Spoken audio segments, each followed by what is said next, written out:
une exposition sur le bionumérique, c'est-à-dire sur le mariage entre le biologique et le numérique. Quelque part, on est en train de sortir du mouvement moderne, sortir aussi de l'art contemporain. On est en train de rentrer dans une autre période numérico-complexe. La question qu'on se posait, c'est quel art aujourd'hui dans cette approche complexe du réel? Et donc, les œuvres qu'on a réussi à rassembler répondent pour nous aux critères de ce nouveau paradigme. Alors, cette exposition associe les notions d'écosystème et celles d'algorithmie. L'ambition, c'est de proposer des pistes de réflexion sur deux grandes mutations qui sont d'un côté la mutation liée à la prise de conscience écologique, mais aussi aux nouvelles manières d'aborder le vivant, la planète, les milieux naturels à travers les sciences qui sont celles de l'écologie scientifique nouvelle, et la mutation qui est liée au numérique et qui est liée au big data, liée au data mining, liée à l'intelligence artificielle, au computationnel, et mutation numérique qui est loin d'être étrangère à la mutation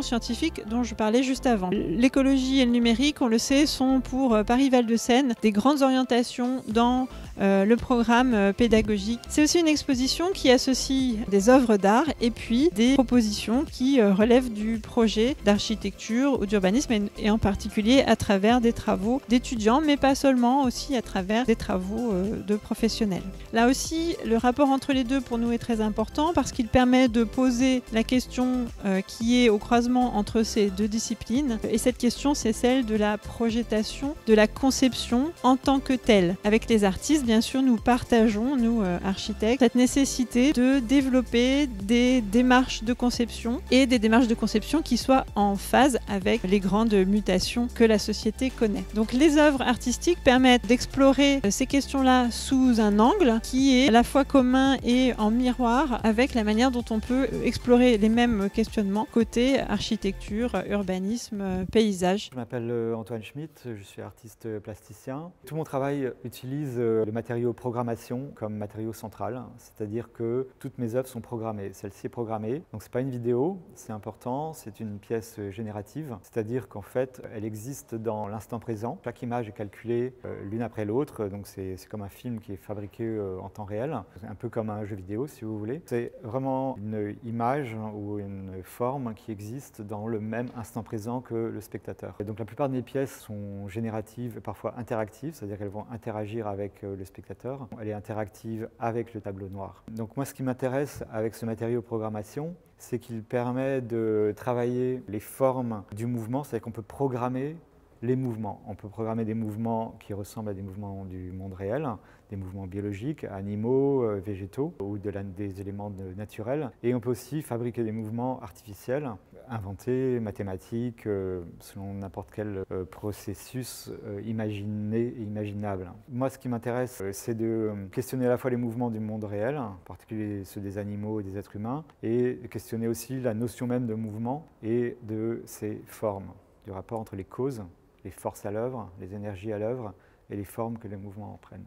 Je suis très orienté vers la nature. Dans un processus industriel, par exemple, on a une grosse presse, on a un tôle qui arrive, ça va avec beaucoup d'énergie tamponner et un aile de voiture va sortir. Chez moi, c'est complètement différent. Je travaille plutôt avec des petits éléments comme une plante, avec les petites cellules, et c'est la forme qui pousse presque comme dans une plante. Tous les éléments sont montés avec des petits modules, ils sont alignés et rien est fixe au début.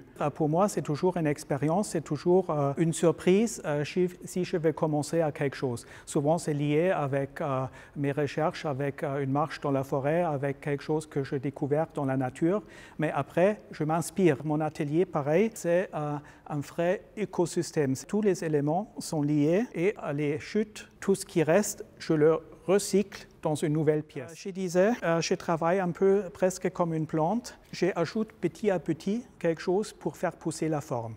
Dans ce cas-là, j'ai pris de petites lamelles en bois que je collais autour. Et comme ça, ma forme, avec chaque tour, va pousser 1 millimètre plus grand. Il y a beaucoup des tours dedans. Ici, tout de suite, on est en analogue avec un processus en nature. Petit à petit, on ajoute quelque chose et à partir d'un certain moment, ça va se développer vers une direction ou vers l'autre. Ça, c'est quelque chose où je n'ai pas vraiment l'influence et comme ça, chaque fois, c'est une surprise pour moi-même.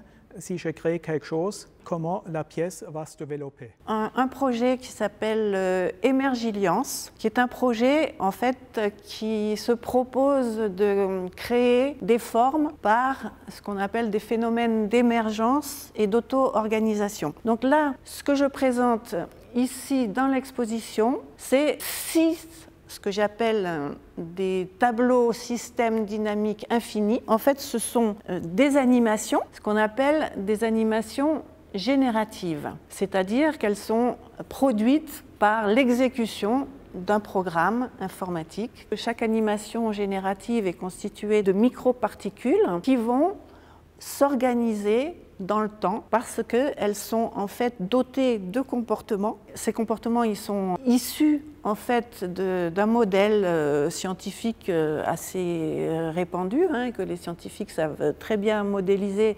C'est le modèle qu'on appelle proie-prédateur. Pourquoi il m'a intéressée? Tout simplement parce que en fait, on peut visualiser de manière esthétique ces relations d'attraction-répulsion que l'on peut trouver dans beaucoup de phénomènes de la vie. Et donc, chaque particule, elle a en fait un comportement très simple, un prédateur dont elle peut s'éloigner, et puis une proie dont elle peut s'approcher. Et avec ces comportements tout simples, quand on lance le programme, on va avoir un système qui s'organise, qui s'auto-organise et qui va produire donc des formes, des résultats formels. Mon sujet de recherche concerne le vivant sur le bâti, aussi bien à terre, où je travaille sur le rapport de la végétalisation au bâti, que dans le milieu sous-marin, où là je travaille sur ce qu'on appelle communément des récifs sous-marins. Et l'œuvre que je présente aujourd'hui est une des réalisations de récifs sous-marins qui a été faite dans un projet de recherche. L'expérience se situe dans le parc national marin du golfe du Lion, qui est partenaire du projet. C'est un projet scientifique donc avec un multipartenarial, plusieurs laboratoires de recherche, économie, biologie marine, et puis des partenaires privés. Et l'on a fait une proposition, effectivement, en architecture paramétrique. L'enjeu pour le volet scientifique, c'est d'avoir un paramétrage des volumes produits qui permet de mettre en relation la complexité du volume produit avec les observations empiriques sur le terrain, c'est-à-dire le comptage des juvéniles, le comptage des poissons qui se fait en période régulière, la façon dont c'est colonisé et la façon dont, en fonction du lieu où on est situé, on a ou pas des comportements observables en quantité. L'enjeu étant, au fond, pour les pêcheurs, de mesurer la pertinence et l'efficacité des dispositifs immergés. Alors, pour arriver ensuite, donc la complexité justifie l'outil numérique et l'impression 3D, d'un choix sur un matériau PLA biodégradable. Je m'appelle Miguel Chevalier, en fait je suis un artiste qui développe des créations dans le champ des arts plastiques depuis une quarantaine d'années avec les outils que l'on appelle numériques. L'art, c'est l'art digital. Cette exposition ici à l'école d'architecture de Val-de-Seine correspond assez bien à cette thématique puisque j'ai développé de nombreuses œuvres autour de la nature et de l'artificiel.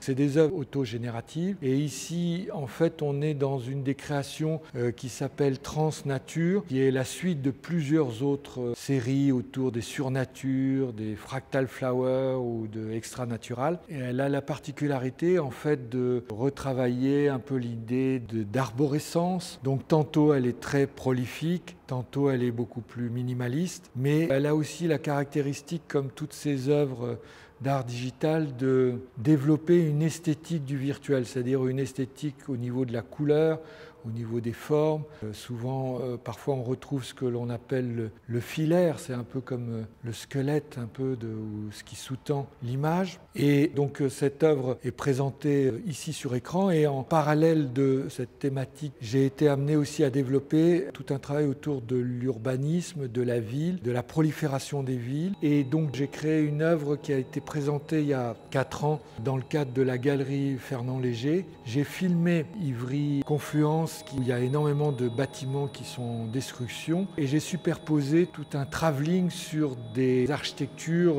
en devenir. Ce qui est intéressant, c'est au fond de comment à partir de la réalité on peut transposer un nouvel imaginaire qui prélève des sons urbains, et donc on a une œuvre qui superpose la réalité et le devenir de cette ville. C'est comme une forme de télescopage. Je pense que c'est des œuvres qui font sens par rapport à cette exposition. L'une des spécificités de mon travail d'artiste plasticien consiste dans les corpus corpus que je convoque, que je modélise et réactualise.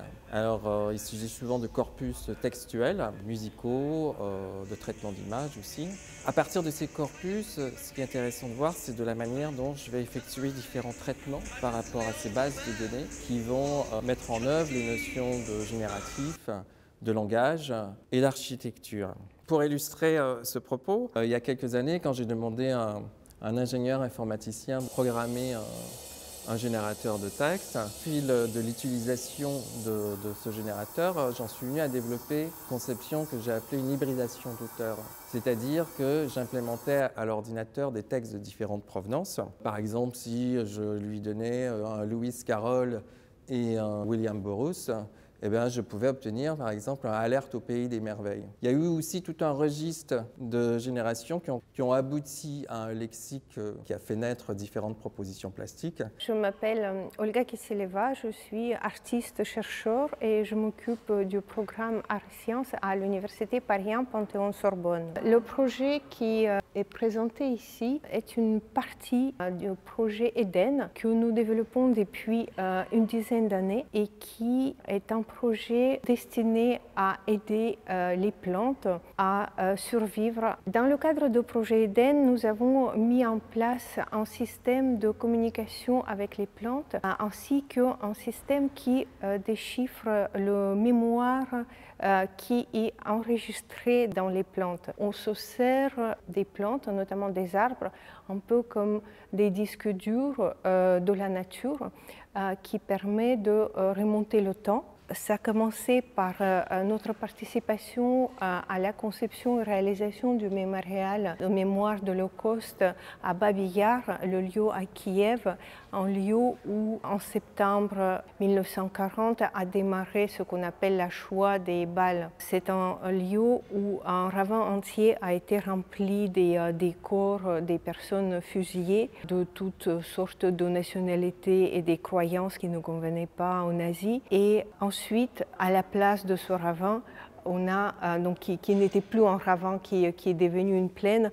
on a planté les arbres qui ont absorbé, on peut dire, cette mémoire des personnes fusillées dans cet endroit. Donc nous avons ici une coupe de bois qui vient dans des arbres de Babi Yar. Ensuite, nous avons été invités à travailler sur les autres lieux de tragédie, notamment les camps. Donc nous avons ici une autre pièce qui vient d'Auschwitz, de Mauthausen et aussi de camp de Gurs en France. Nous présentons une œuvre qui s'appelle Phonofolium. Il s'agit d'un arbre, d'un petit arbuste en fait, un véritable arbuste. Et cet arbuste, il a ici la particularité de produire des sons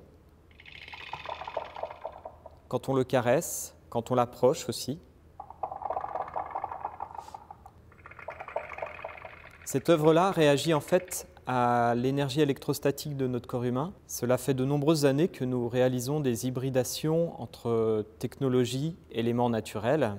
Nous avons tout un travail en lien avec le végétal. On amène justement cette relation corporelle, sensible, délicate entre les spectateurs et le contact humain, le contact de la peau. Pour créer ces œuvres, nous détournons des technologies. Nous exposons principalement dans des lieux d'art numérique et dans des lieux d'art contemporain. Il y a tout un processus de travail de perception, utiliser la technologie pour essayer de percevoir ce qui émane du corps, percevoir la chaleur, percevoir l'énergie électrostatique. Ce sont des éléments récurrents dans notre travail. La relation proposée en fait est très délicate. C'est surtout pas le mouvement, c'est vraiment le toucher, le contact, le fait d'être à l'intérieur, de rentrer à l'intérieur aussi.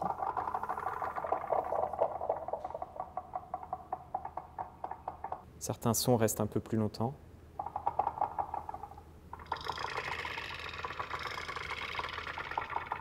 L'œuvre bionumérique complexe est un ensemble d'œuvres qui forment un tout, et ces œuvres sont faites à partir d'algorithmes. Ces travaux donc, de recherche ont été faits en relation avec un certain nombre d'étudiants, et donc tout le dispositif consiste à passer de quelque chose d'immatériel à quelque chose de matériel architectural au bout du compte.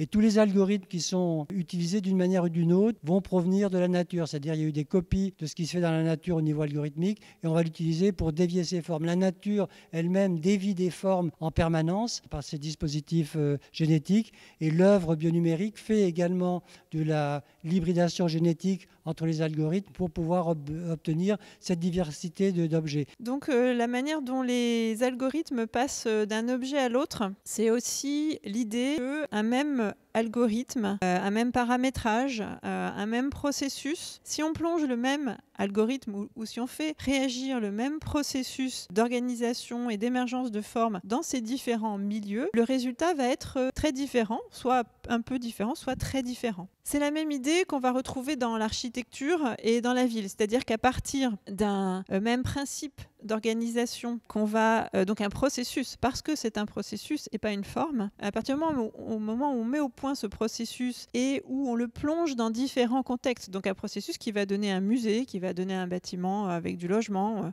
ou quel que soit le programme, en fonction du milieu, donc du site, du contexte historique, géographique, culturel, réglementaire, technique, etc., dans lequel on va le plonger, les paramétrages forcément vont évoluer et le résultat, donc la forme, encore une fois qui sera un résultat final, va être soit un peu différente, soit très différente de ce qu'on peut avoir dans un autre milieu. Cette exposition nous permet d'avoir un regard plus vaste et de réaliser qu'en fait aujourd'hui on est dans une société, dans une période très féconde qui rallie plusieurs univers hétéroclites à travers la science, l'architecture, le vivant, la biologie